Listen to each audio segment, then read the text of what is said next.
Сәлем достар, бүгін марафонымыздың екінші күні. С, А әріптерінің қосындысы Ш болып оқылады. Мысалы, ша, шапу, шекше. П және А әріптерінің қосындысы Ф болып оқылады. Фото, фармаси. А әріпі еш уақытта оқылмайды. Ом, Т, абите. Және оқылмайтын әріптер.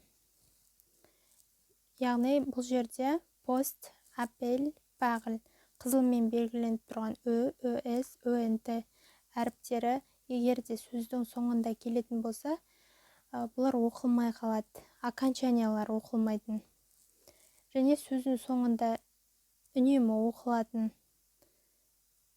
дыбыстар бұлар L, F, R, тек қана ÖR-тен басқа және С мұрнынан дыбысталатын әріптерден басқа әріптермен келетін болса, мысалы, аврил, актив, парле.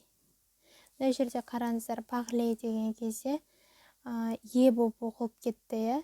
Р әрпі оқылмай қалды, себебі ол Ö әрпімен қатар келді. Avoir, бұл жерде енді оқылады. Және блан. Блан деген кезде С әрпі оқылмай қалады. Себебі А және Н әріптерінің қосындысы бізде бұл мұрнынан дыбысталатын әріп.